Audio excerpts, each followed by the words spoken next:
got a corner up there, because I think it's gonna be. We're looking at it like that. That's all of us right there. No, that's the other issue. It's probably been that. Are we looking at that for a reason? My issue, Oh. maybe you all. Right.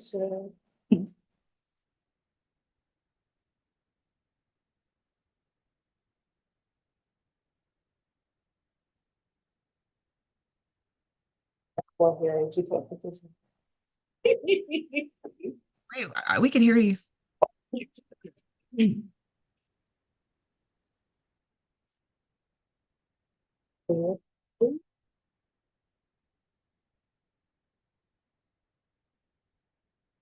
Beautiful camp.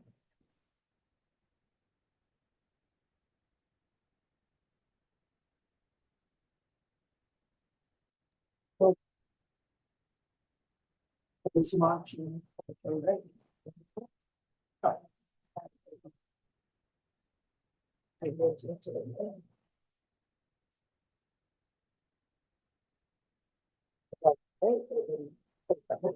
Depends on which age. Yeah. No, but it was to the poll. Okay. They watch it to the poll. That's really cool. Yeah.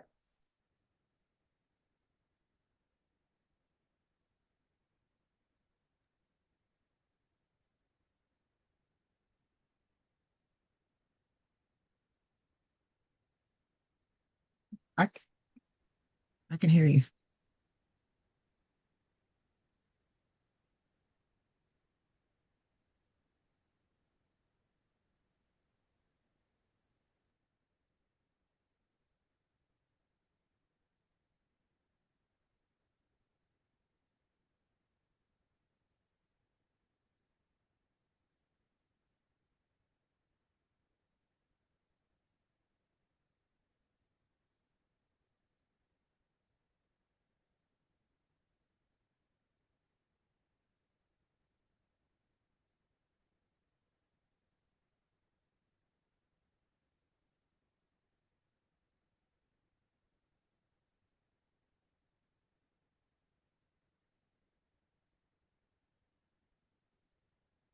Good afternoon, everyone. The time is now 6:03. We are here. Today is Tuesday, October 29th.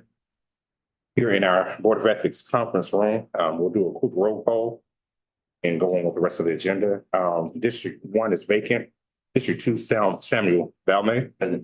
District 3, Lauren B. Smith. Present. District 4, Felicia Burrell.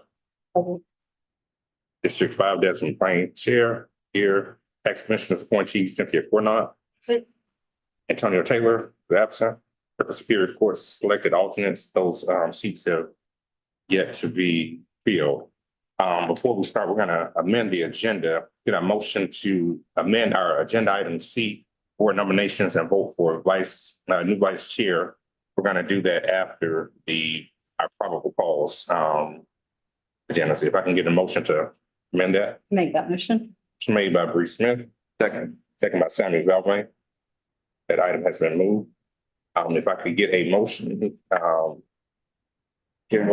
yes. Oh, I'm sorry, all in favor? Any opposed? Okay. So now, we'll have the board vote for approval of meeting minutes, for 9/10/24. Can I get a motion for a vote for that? Motion. All right, motion made by Samuel Valme. Second. Second by Bruce Smith. All in favor? Any opposes? Yes, ma'am. We did, the air conditioning's out. Oh, no, we didn't meet 2 weeks ago, or. This is our original Tuesday meeting for October. That we see went out. So Okay, we had to gotcha. schedule Okay, today. thank you for the clarification. Okay, I'm in favor. So all those in favor for the approval of the meeting minutes for September 10th, 2024. All right, we'll have our general updates by our ethics administrator, Ms. Bannister. Good evening, board. I just have a couple updates. The first one is the integrity night out, the trunk or treat at the Atlanta Speedway was Saturday. It was a success. We had a really good time. We got a lot of compliments on our costumes, on our canopy setup, and they estimate about 3,500 kids came. So we gave out a lot of swag, a lot of candy. We came back with them. So it was quite entertaining, seeing all the costumes. It was fun. My second update, our 2 alternates from Superior Court are being sworn in tomorrow at 8:45 in Judge Beal's office. If anybody of you wants to attend that swearing in. So we will have 2 new alternate members for our next meeting. Wonderful. My third update, District 1 applicants to replace this Cornell for District 1 will go before the grand jury for their interview on November 14th. So hopefully I will have them sworn in no later than the first or second week of December. And they should be able to attend the first meeting of January. My fourth update is just a reminder for the chair. We do have our mid-year budget adjustment meeting. That's going to be on December 10th at 10:45, and that is virtually. So I will reach out to her to make sure she sends you that. Thank you. Do we have any questions about that mid-year adjustment? No, you'll have everything comprised. My last update is I'm already in the board have spoken about doing us hosting an ethics forum next year. So I'm in the beginning stages of planning. I'm shooting for sometime in February. I'm just waiting to hear back to see if the community room is going to be available for us to use. If not, then I'll have to find a different venue. But so we are in the beginning stages of that. We're looking to invite other ethics boards, some VAs, offices, other commissioners from around like the counties that kind of surround us. So the planning has started. What particular day are you targeting right now? We don't know yet. I just know sometime in February. It's really all going to depend on what availability the community room is or the other room over at right depending. And who the target audience be for the forum? Just the general public, the county employees. We just really want to kind of reach out to other boards around us. And I think, Risha, you were on the panel for the Cat County, right? I didn't get to go to that, I was sick, but you got to go to that. And so, typically the way the one worked in the cab is they had local officials, they had opened up to the public, they opened up for employees. Gigi and I have been talking about topics.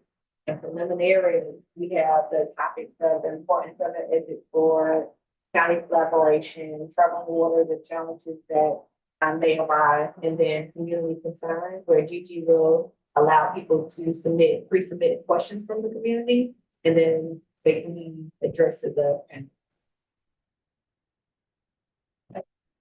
That is, once I get a little bit more clarification to see where we're gonna be able to host it, then I'll be able to give you a definite date that when we'll be able to host that, but we are pushing for February. But those are all of my updates. Everybody has any? All right, so going back to the budget, are you taking any suggestions of what we might need to increase from other board members for this? Yes. Okay, so We definitely have incurred more costs this year because we did the first year and a half because we were not doing hearings yet. So now that this year that we've started hosting hearings, we've incurred a lot more costs. We've also had to have our own IT department. We've had to spend a significant amount of money on IT, on general counsel, on insurance for the board, court reporters. So we have incurred more costs this year than we did the first year and a half. So our budget is very minimal. I know our starting budget was $320,000 total, but out of that comes our salaries. And so we're only left with $50,000 roughly out of it. 320,000.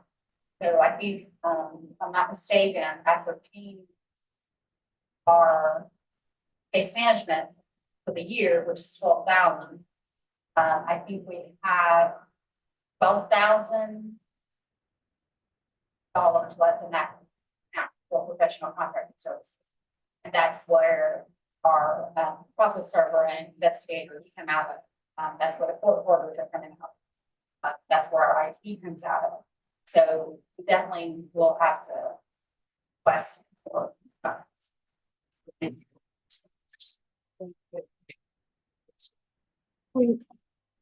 Suggestion that for our November meeting, that we take a look at the budget so that we can make some additional suggestions so that we can go through it together. That's an agenda item. Yeah, that's right.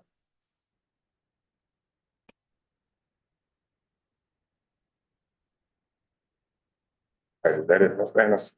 That is all my updates. All right, thank you so much. The next, yes, sir. I'm sorry. So we're looking at the budget in November, but what's the budget adjustment meeting about? So that's a mid-year adjustment that the county does. So basically, they would just kind of go through and see what we have left and see if we have enough to end out the year or if they need to make adjustments to give us a couple more funds for the rest of the year. I'm sorry, one more. Just to clarify, so the budget adjustment is for the current budget. So I guess that once we can adjust it, then once it's time next year for the new budget, we can go into the stronger West. Okay. Okay. All right. Is there any more questions for Ms. Bannister? All right. Next will be our general updates by our ethics officer. Okay. Thank you for, I would like the general updates, just to kind of piggyback off of what Gloria mentioned in regards to the ethics forum. We also plan to invite the current drafter of the bill, on both sides. So, Mr. Emmanuel Jones, as well as Mr. Brian Strickland, along with their general counsel. I think it would be helpful for them to hear the community concern. I'm not necessarily to be a panelist. I don't know if they would want to go that far, being the drafter to be a panelist, but just to be there to hear, as well as our county manager, commissioners, and people who I believe we need good collaboration. In regards to training, we are up and moving the training. New employee orientation continues to go very well. Chair asked me for an updated year-to-date number. We are sitting at about 355 and for the day. In addition to that, we are happy that the virtual training is now complete. We are in the beta phase of testing. I actually contacted the technology director about 2 weeks ago, because what we want to do is send it out to technology first and make sure there's not going to be any spam blockers or anything of that nature. Problem is, we did not know until last week that they are not included in the list that the county gave us of all employees. So they were not even in the system. So I reached back out to the county to get an updated list, and I let them know, hey, the list of employees you gave us did not, for whatever reason, include technology as a whole. And we need them in the system because obviously they are going to have access to. So that is up and coming. You said 375. That's total employees or new employees? Total. Okay, thank you. Any questions on that? Those are all the general updates I have. All right. So next we have the presentation by the ethics officer of probable cause on case 2024-85 John Doe versus Cheryl Walker. Thank you, Chair. In regards to John Doe versus Cheryl Walker, 2024-85, this is a case that has been brought about someone that works in the Tarrant County District Attorney's Office.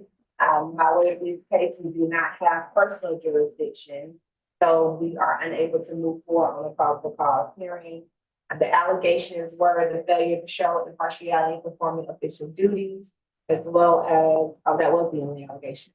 So my recommendation is for it to be dismissed for lack of personal jurisdiction. I will let the complainant know that it's being dismissed and if there's another avenue in which they are able to file a complaint, I will inform them the same.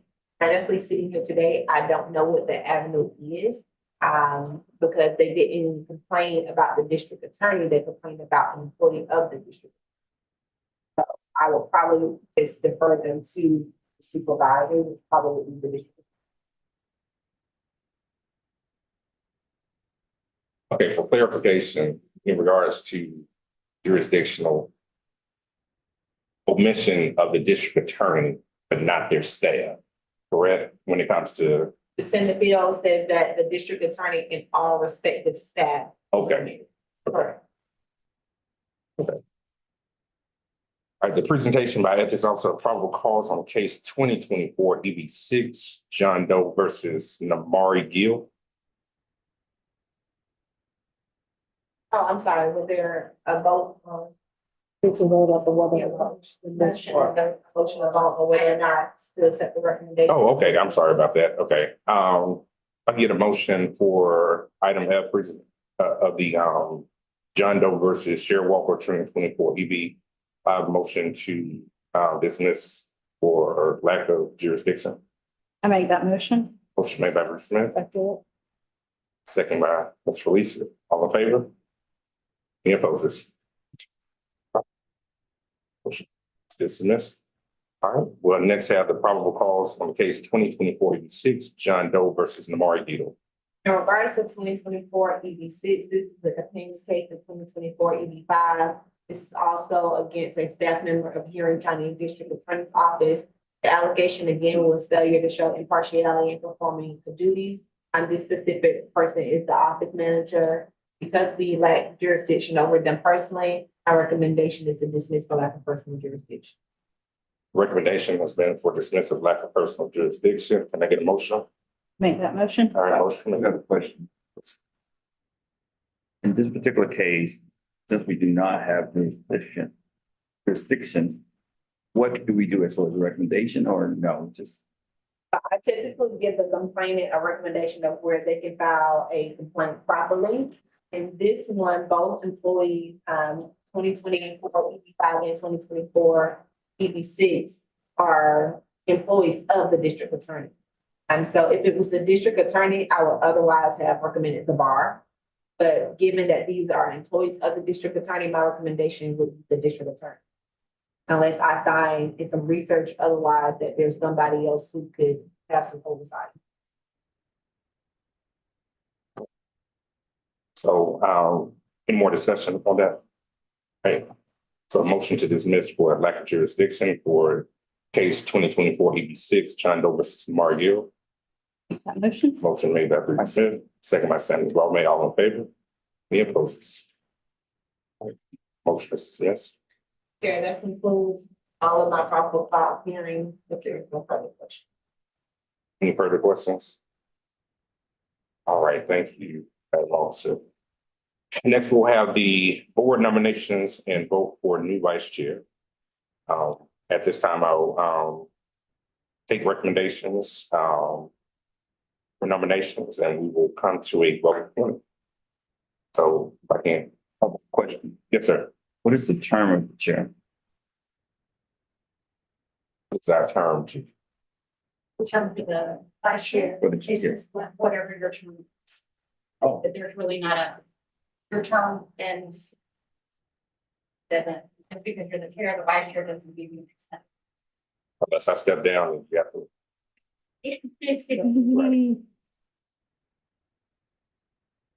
So if I can, get any nominations?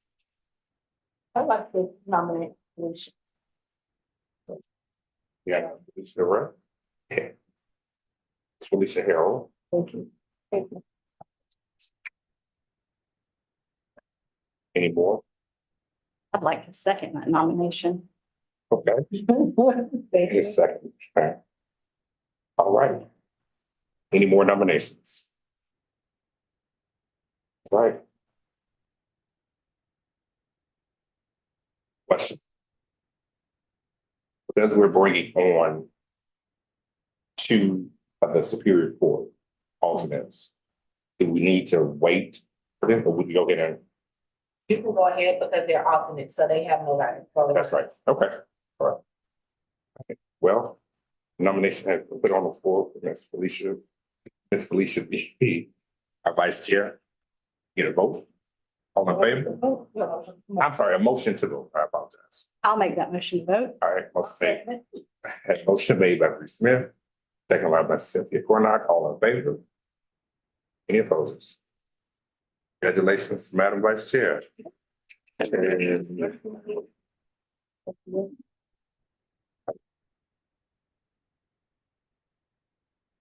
Our next item is the executive session, if it's needed. Anybody? Okay, okay. If we can get a motion to adjourn the meeting. I will make that motion to adjourn this meeting. Motion made by B. Smith, second by Madam Vice Chair, all in favor? Any opposed? All right, this meeting is adjourned.